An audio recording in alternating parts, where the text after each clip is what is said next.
Markham is the founder and co-owner of European Home, a design-oriented manufacturer and importer of modern fireplaces based in the Boston, Massachusetts area. Holly got her business start in the high-tech sector, working for prominent companies including EDS, FTP Software, and Iona Technologies.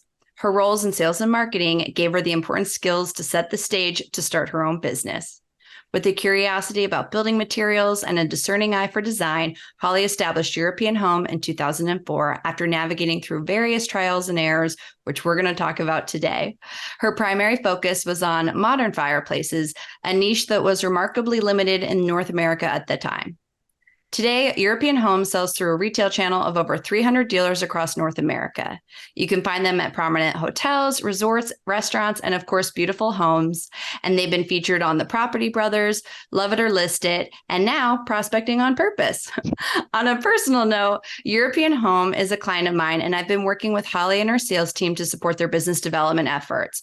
I am so inspired by Holly's career journey, and every time I speak to any member of the team, I always learn something new. So I'm excited for this audience to learn from her today. Holly, welcome to the show. Thank you, Sarah. It's nice to be here. Yeah. So with your background, I just want to start our icebreaker right out the gate with what is the best piece of business advice you've ever received? I wish I could remember all the advice. There's probably a lot better advice I had gotten, but what comes to mind with a question like that is, and probably because it resonates with me, I try to do things myself and take on too much. So the best advice that's the most memorable is don't try to do it yourself. Use your team, lean in. There's just so many ways it's been said. And that's what I think of when I start saying I'm so busy. I really try to look at myself and say, okay, what am I doing to cause this? And so I keep that in mind and then think of, okay, how do I need to get help from others to get the work done? Yeah, I love that. Nobody's an island here working alone. And I feel that way a lot too. And I know we're going to chat about building businesses, but one of the things that I've been telling myself is I'm not running a business alone. And I think that's Right. something that helps me to remind myself. And I want to talk a lot. Well, with you today, I want to talk about your journey of building European Home and kind of how you've learned certain lessons along the way. But one thing that I think is really inspiring when I speak to you is some of the ways that you run your business, interact with me and other folks that you interact with on the day-to-day is everyone in their roles almost has to operate as like their own individual business unit. And I'm excited to learn the takeaways from your journey. So I want to start with, how did you go from high tech to building European Home in the US? Like what made you decide to bring in the European fireplace style into North America? Like what is that origin story there? The origin story was I was working in Europe, and I always noticed they had an incredible attention to detail.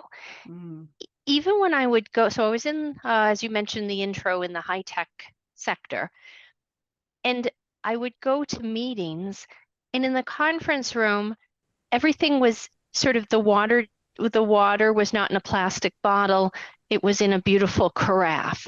There were glasses on the table. There was even a plate of cookies. And I just always thought it was so lovely. And then I remember going to dinner at someone's house, and they had those little tea lights and then kind of a grate, a silver grate. And now after they poured the coffee, they set the coffee on top of this silver crate. And it wasn't a fancy home. It was just a small apartment. And so I just was noticing this lovely attention to detail and style. Styles seemed to matter, but people weren't, they weren't obsessing over it. It just felt like it was very natural, and it was just a part of how they interacted. So I thought that was interesting, and it probably sort of planted a seed. And then I just remember popping into furniture stores and maybe a hardware store or their equivalent of just a DIY store. And just kind of noticing the cleaner lines, the sofas didn't have the big arms, didn't have those skirts, and everything just seemed more modern. And then what I really noticed was these old buildings, these beautiful old buildings, 1700s, 1800s, and then you'd go in and it was very modern inside. Mm. So there wasn't this obsession with having to keep things like a museum. It was simply, it's a beautiful building, but no, I don't live in the 1800s. I'm not going to furnish it, like just what you might find in a museum here, that older style, maybe that antique style, or there might be a beautiful antique mixed in with some modern pieces. So I really liked that. And then I just thought, I like high tech. I find it very interesting, but it's probably maybe a little more stressful than I'm really looking for long term. And if I were to start my own business, what do I find interesting? So it was just kind of poking around. And then that led me to go to some trade shows that had more home goods. I found myself always kind of looking at home goods. And then it was just talking to different vendors. And I did have some other products along the way, but it was really the fireplaces that seemed to strike a chord. And I realize now it was, or even at the time, what I was learning was there was a need in the marketplace at the time. Mm-hmm. In the United States. Exactly. Yeah. Exactly. They had them in Europe. And so they were very modern fireplaces. Maybe instead of having logs in them, they might have stones or driftwood. And instead of having louvers, which is kind of grill work that lets the heat out, there was a more subtle way to deal with the heat so that you could just finish your wall as a smooth opening around the fireplace. So that was really different. And I even, one of the people I started to work with over there, his name is Gavin Scott. I brought him to a hearth show here in the US. And he said, well, why, they were gas fireplaces, why do they have those screens? And I said, because they're trying to make them look like they're wood burning, those little kind of curtainy screens. And he said, but they're not wood burning, they're gas. So there was a differing concept, which I thought was so interesting. It seemed like in Europe at the time, they were saying, well, they're not wood, so let's have some fun. Whereas here we were still, and things have changed a lot, but this goes back to around 2003. At that time, it was simply, if you don't want to burn wood and you want to burn gas, well, you want the gas to look just like the wood. And that's where we were. And so when I started, so I had approached a couple of fireplace companies, including Gavin Scott, and I had said I'd be happy to go. I think I had said, do you sell in the US? And it wasn't just a no. It was this passionate no. And we get so many inquiries from you Americans. So I thought, okay, when is a lead ever a bad thing? Coming from a sales background. Yeah, you always appreciate a lead. And so I just thought so that kind of clicked. And so then I could see it was something they didn't want to deal with.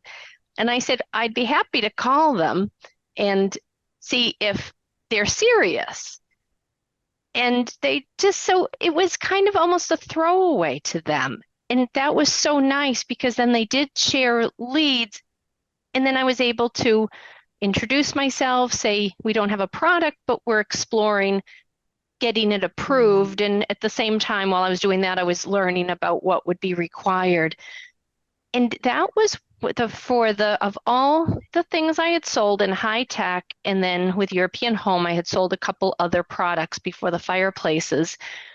It was the reaction from the people was so interesting because it wasn't just, oh yeah, I thought they were pretty, sure, I might be interested. It was panic. I'm building my home. When can I get it? When? How much? Maybe they didn't even, I don't even remember all the details, but it was just this sense of, I need it and when. Interesting. Do you, so let me ask you a couple of questions there. Do you think that they weren't engaging with the United States leads because they didn't have the product at the time? Or what do you think it was that they were experiencing resistance on engaging with incoming inquiries? Yeah. I guess I just assumed it was because they knew their products wouldn't meet the building code Mm-hmm. here. Mm-hmm. And but now that you say it, I don't know if they were fully aware of it. There is definitely a style difference. Yeah. And the, when you, so it could have been a little intimidating with like, we just kind of go for it. Yeah. And, 2 days later, when, and, another two. Over there, you ask a question and you get the answer back a week or two later. And that's just fine. So they might have been a little taken aback as well, Mm, but it could have been also the code, the shipping. I think they were also concerned about the support. yeah. If Oh, they that makes ship it sense. Yeah. over, yeah, when the person has some questions, because that's what's interesting too. When we had gotten our first fireplace, Gavin and I started working together, and he sent me a fireplace, and then I was going to bring it to an engineering firm that we started working with to take a look and see how it had to be changed to meet code. And I called him and I said, "We got the fireplace. Okay, good." I said, "But there's no instructions." And there was silence on the other end. He goes, "Well, what do you need to know?" So we're used to a 30-page manual, Oh, yeah. and That was they're funny. just, they do figure it out. And but it's definitely it's a very different style. Yes. Okay. I think that that makes a lot of sense. And I think that when we think about our own, I mean, I'm from a construction background too, and I know how stringent building codes are. And I know that sometimes you just have to walk away from things because it may be impossible as a manufacturer to develop a fit for that market. And Mm, I think you're right, probably on those assumptions of lack of support, lack of sales channel.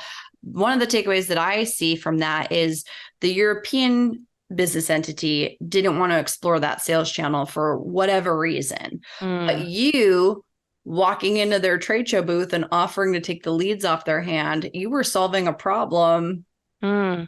and building, and at the same time finding a fit for your needs too. So I think I like the story of you just offering to make some calls and take it off their hands. I think it's just so fun. It's like, good for you. Like, let me just It call these is people. fun.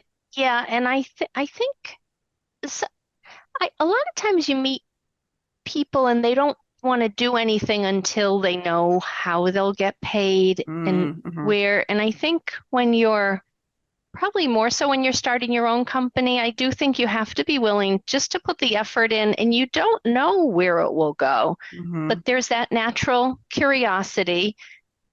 And yeah, who's going to pay you? How do you know? You don't. But what a gift to be able to put in the time. Someone gave you their lead. So I saw that as I was somewhat representing them. So Mm-hmm. they had to realize that I would be professional, not over-promising, simply gathering some information.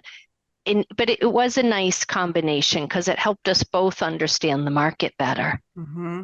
Well, it's funny. I actually didn't put this together, Holly, until I was prepping for this conversation. But I met the European home team by just walking a trade show. So in May of this year, I was at the International Contemporary Furniture Fair in New York, and I used to sell fire features. So I saw the booth. I walked in, and we just started chatting, and then that led to you guys attended a virtual workshop. Now we're working together for 2024. But I agree with you. I think that piece of just being curious Mm. enough to start the conversation, you never know where it's going to lead. And Hmm. I just put together those two synergies this morning, but it was kind of Yeah, a I fun didn't think little, of that either, but yeah, yeah, that's right. Because you know what trade show makes sense for right. your interests and your skills. It is Yeah. a good way to meet people. And you just never know where it's going to lead. And I think that's what's really interesting about just the ability to build relationships and be in sales and marketing. Those skills translate in a lot of different areas. So one of the questions that I want to ask you is, how did the sales and marketing skills that you built in high tech lead and support you in building your business? Probably the first thing I remember learning from a boss was that sales might have it can have a negative connotation. And what he explained is sales, it, a higher level selling process isn't, it really is solution selling. Hmm. It's listening and it is amazing. You go to sales trainings and workshops and you pick up little things and just that concept that no one thinks of a salesperson is doing more listening and less talking. We just always associate salespeople with a lot of talking, Mm-hmm. but a higher level sales is about listening and then seeing if your product will fit. And so I think that helped because in the high tech sector, it was long term. We were selling to IT professionals, and they were making decisions about their networking software. So that wasn't something that would be done very quickly, and Mm-hmm. it was a lot of presenting, and then they'd have to go back and work together and see what kind of rollout would take place. So that I think that concept that if you're willing to solve a problem, you really do have something more to offer than your competitor who's just going in on price and lead time. And then I think it's that the other thing I probably learned was that if you don't ask, the answer will always be no. So when you ask, can I have time? Would you be interested? When do you think you'd place the order? The answer might be yes. So it's simply accepting that you're never going to get to yes if you're not willing to ask. I love that. And I think the more you ask, the easier it is because you start to get yeses. You almost build that confidence that, oh, it's not weird I'm asking, it's not awkward I'm asking. No, You that's don't right. ask, you And don't get. and I think also people they'd respect what your role is. Mhm. So when we're afraid to ask for your estimate of what you're expecting to do next year, your forecast, or the order itself, if as long as you are professional about it, you're seen as simply doing your job. So there's nothing bad about that. You have a product, people want to get it when they expect it, so they realize the more they can help you with your forecasting, the more when they need it, it will be there. And Mhm. so I think it's simply understanding what everyone's role is. I think that's an excellent point because I see people have a lot of fear when it comes to selling or asking for the order, putting themselves out there. And usually what I share is they are expecting you to ask because Hmm. your role is the seller and their role is the buyer. But if you structure it just like what you said in solution selling, it's more of like a partnership versus a Hmm. buy this Mazda today for, it's not a Right, car sales process. right. You had made a comment to me once about it's almost as like you're being a tour guide to your clients. And I thought that was a really beautiful way to put that. Oh, thanks. Right, because they don't know. I think the that's what I noticed when I first started European Home is I remember kind of the excitement when an architect called. And I remember sort of, oh my gosh, an architect has called me. And then you realize, well, they know so much that they don't, there's a lot that they don't know. And so if I can be the specialist in this case on fireplaces, I really added value. And so I could guide them on but they can think about some questions. They could go back and look at their plans and their client, and even working with the builder. One way we added value with the architect is say, here are some things that drive the builders crazy. Mm. And one was as simple as the architects tended to simply draw a rectangle on their plans. But the fireplaces usually, depending on the model, will need venting, and which is going vertically or horizontally, and they can't be butting up against all the other things in the wall. And so it's something so simple like that. And we know the architect wants to look good for their client, not have the builder complaining about them. So that was it's a nice way we can, we add value, and we're sort of, we're really selling our expertise, and then they feel comfortable coming back to us, but we're guiding them on some things to think about as they're speccing in a fireplace. Yeah, I really appreciate you saying that, because my takeaway from hearing you say that is that you were adding value to their business model, both from the architect standpoint to the end user, their client, making them look good in front of their client, and then also from the builder, who in turn also becomes a client. You have a lot of different stakeholders in the mix, and I like the analogy of the tour guide example. I think that's excellent.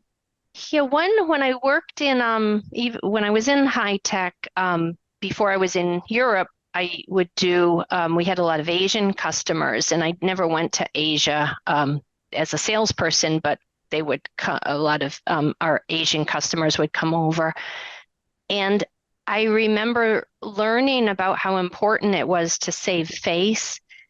And even though I don't think culturally we're taught that as part of our culture, but no one should purposefully embarrass someone. But it was such a real thing. And I maybe that was also kind of planted, is that you think of how hard everyone works, and everyone wants to look good for the customer.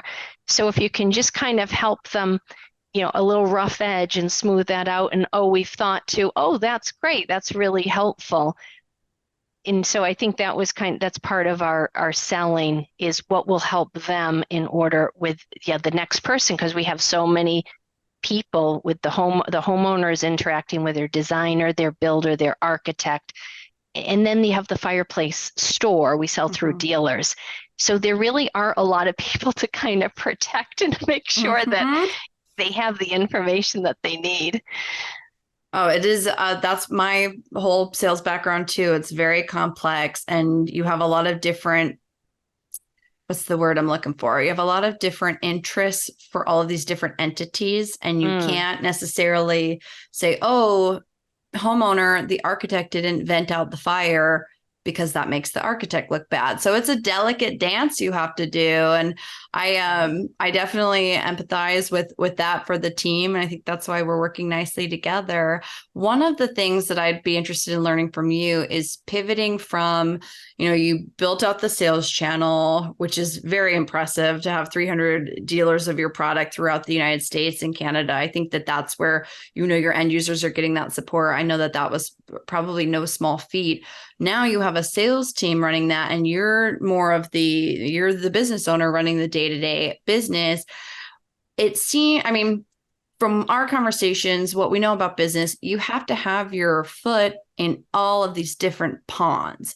And I would like to learn from you, how have you been structuring your time, and I guess learning imports, learning accounting, learning the purchasing process, learning the building codes.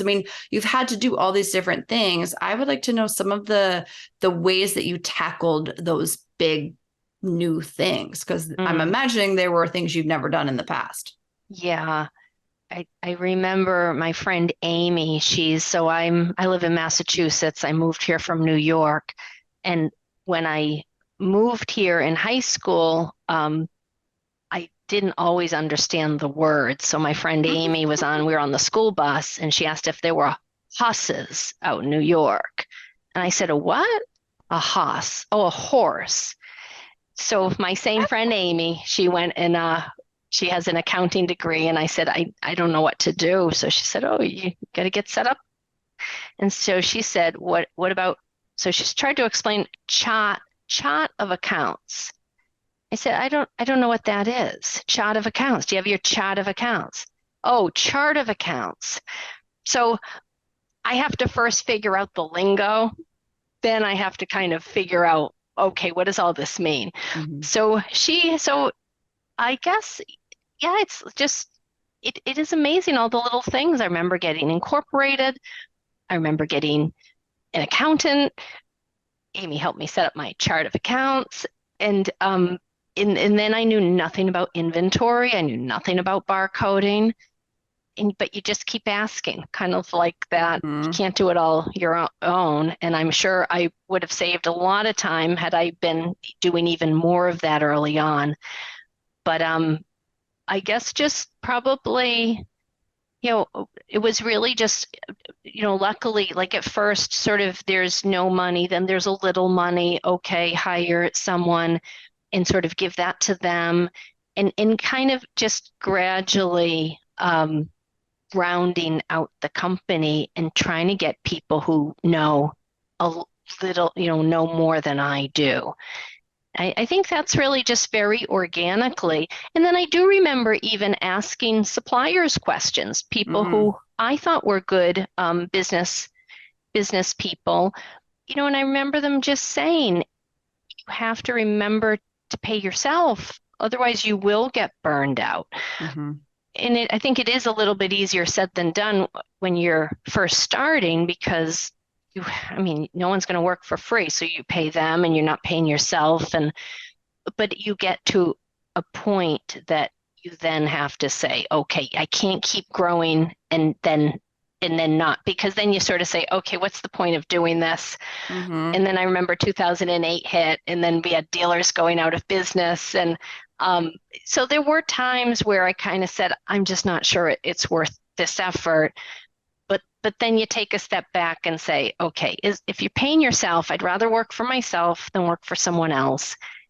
And you just sort of make different decisions. Because I remember even making some cuts at that point, and it was simple things like the stamp machine for $15 a month. And Mm-hmm. but I think in terms of learning the skills, it was just sort of almost like a circle. Okay, I got to learn accounting. Okay, I know enough to manage. And now you hire someone who knows more. Sales already knew, marketing, didn't really know digital, but I got a book on it. And then I got someone who knew it.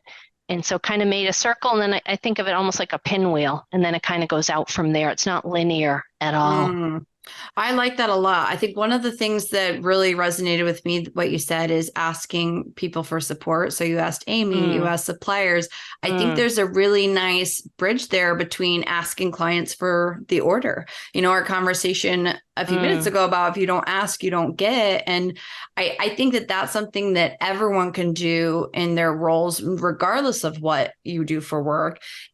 You can ask other people for help. I think people are really willing to help if there's reciprocity. And I like that you use that to grow your business. Yeah, it is amazing. People are so willing to help. And I do think we often hold back on asking. And I know I often say to people, just feel free to pick my brain. Mhm.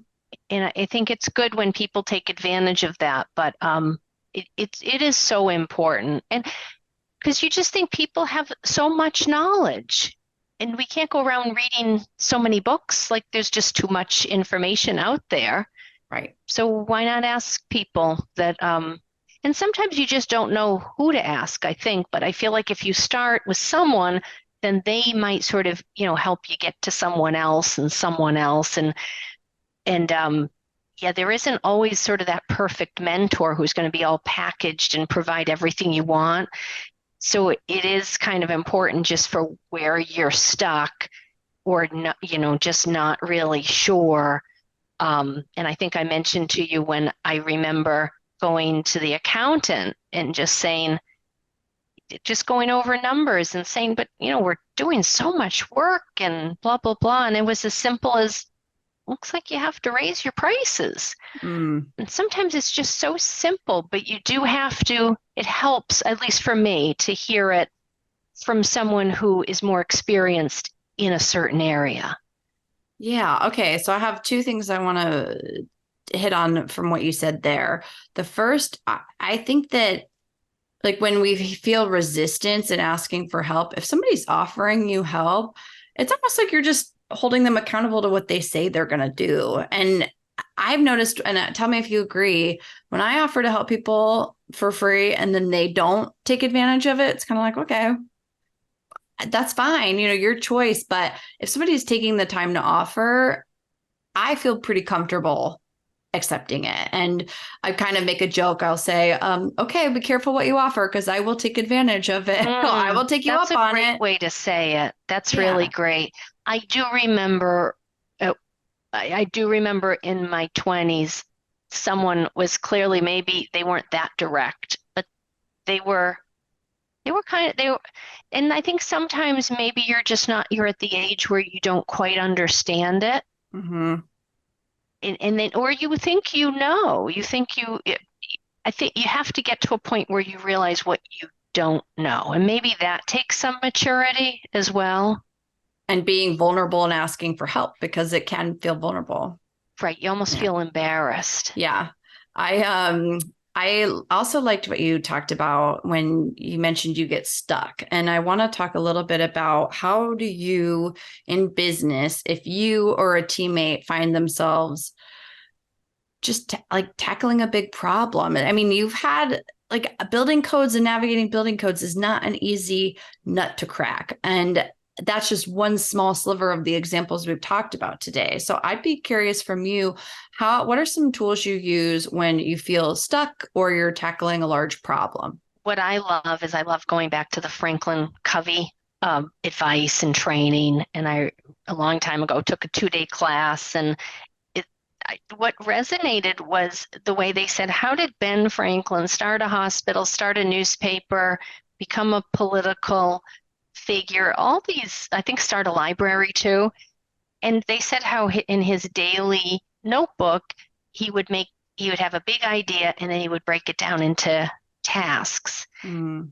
So I liked that because I could understand it. It was just so nuts and bolts. And I thought, what an amazing example, too, Ben Franklin. So that I found so helpful is the idea of, okay, we need a new website or just anything. We want a new product. And we have now we use a project management tool.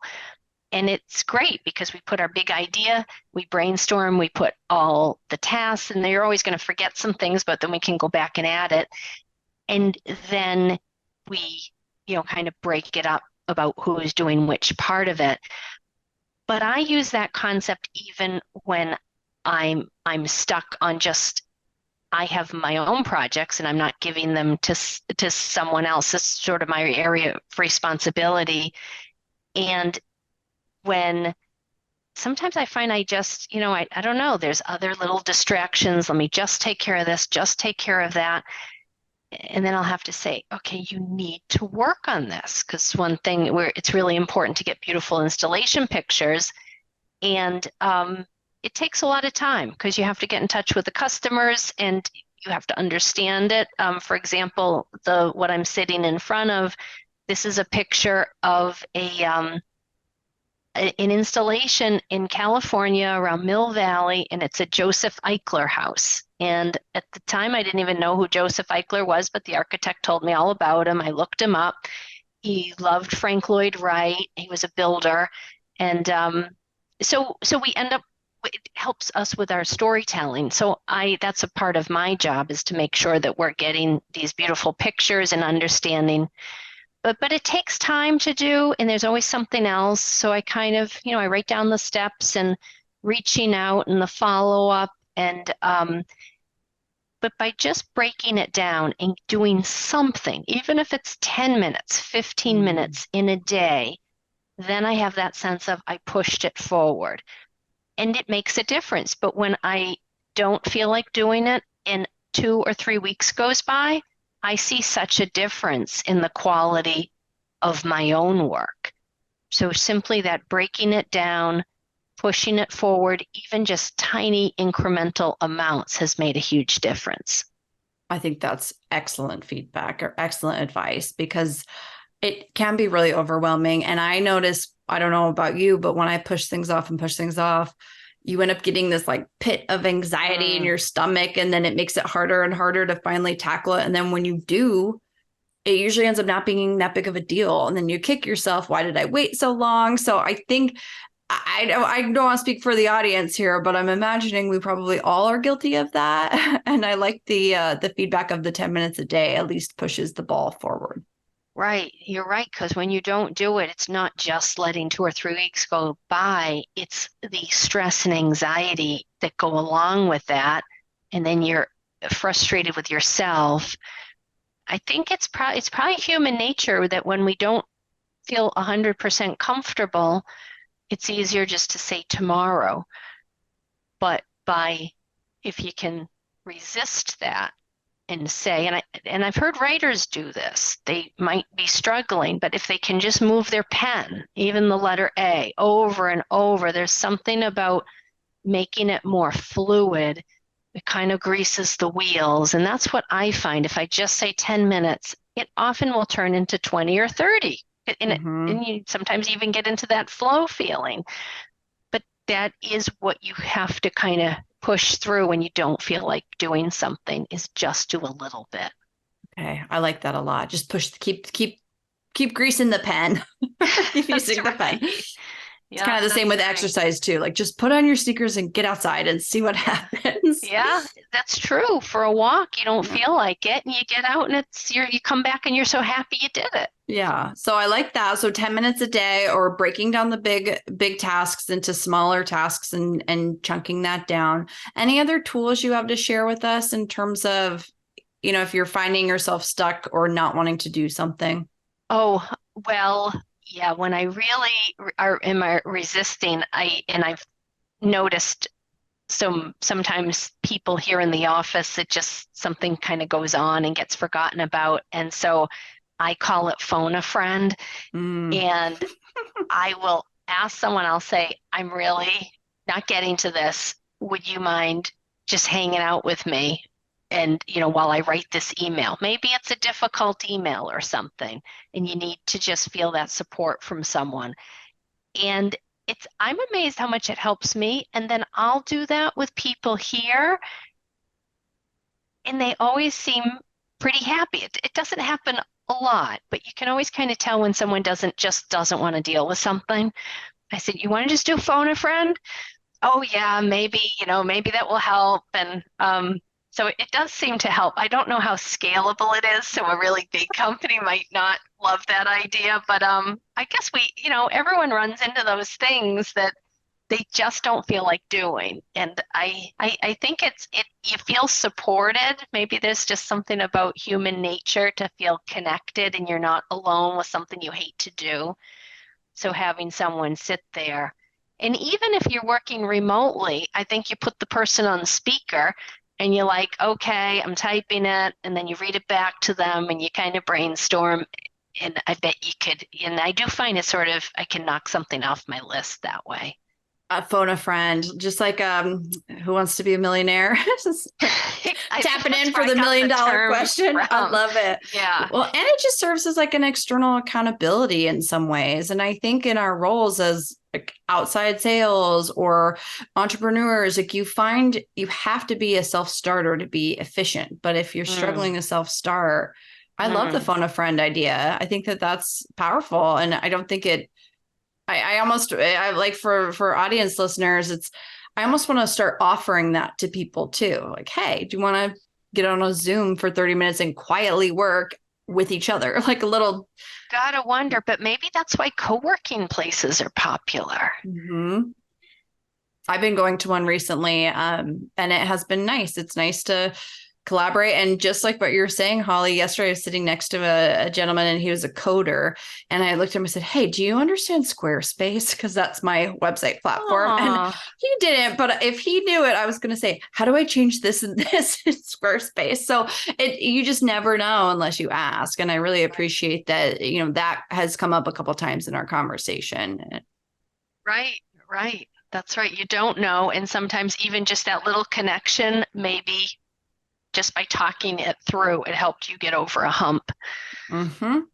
Yeah, I love that. So, okay, so we're talking about asking for help. We're talking about asking for the order. We're talking about phoning a friend when you get stuck and you don't want to do something. What different version of phone a friend could look like for you? I like the break it down and just keep the pen moving. Any other kind of final things you'd want to share with us before we start talking about where they can find European Home? Oh, I think it's just, yeah, when people get stuck, don't stop. You maybe stop for a little bit, take a breath, but just maybe have the courage to say, I don't know the answer, but I can do a little something.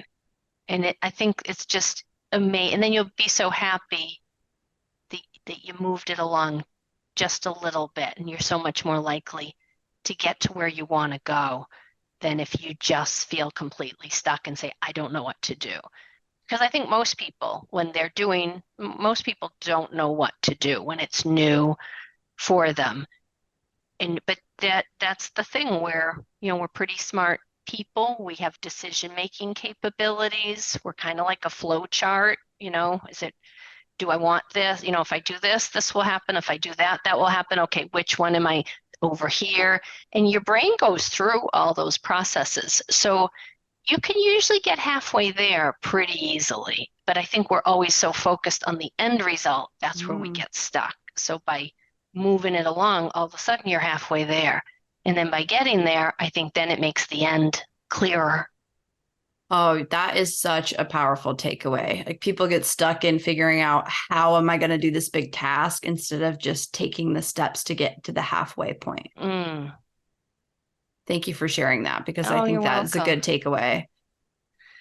Oh, well, Holly, I'm really happy that we met one another and I like that it happened just in the organic way that it Mm. happened. And Same here. I think that that's something that has been really joyful about my experience, just in work in general. My final question, what is the most rewarding part of your job? I think it's having probably it's independence, and I think probably, I mean, it's independent to some level. You're still accountable to all your customers and employees. But I think probably the number one reason people tend to start their own businesses is to be able to make decisions and, in a kind of in a quick way, and it doesn't feel bureaucratic. So I think I guess I've gotten a lot out of being part of a team at my company, but then also everyone here, if they have an idea, they're encouraged to just go for it. And that was probably a big reason for just wanting to be independent with my own business is the feeling of just want to do it. You don't want to always have to discuss the pros and cons of things. Sometimes it's fairly obvious. So I think it's the feeling, a little bit of freedom, a little bit of independence, and maybe being accountable to customers and running a good business. But for decision making and making things better, we do it. We sort of do it and kind of try to make the company as smooth and seamless as possible. So that's been very rewarding. Well, you should be very proud of what you've built. I think the product is beautiful. The sales channel is beautiful. I love knowing more about the origin story behind it. If people want to learn more about European Home, where can they find out more about the product and the company? Oh, thanks. Well, our website is europeanhome.com, and we have lots of information there. We have some customer stories. We have the products that we make ourselves, as well as the products that we import. And we have a line that a couple lines we import from Europe. And then you can see the employees as well. So all through the website's the place to go, europeanhome.com. Perfect. And I will link that up in the show notes for our listeners. Holly, I am just so happy that we were able to spend the time together and that we made this happen. It is so fun to look back and connect the dots on how things manifest. So thank you so much for being here, and thank you for sharing your expertise. Thank you, Sarah. Thank you for having me. And we really appreciate all the training and the advice we're getting from you as well. So thank you very much. Yeah, 2024 is going to be a great year. I'm looking forward to it. That was Holly Markham with European Home. Thank you so much for listening to Prospecting on Purpose. We'll see you next week.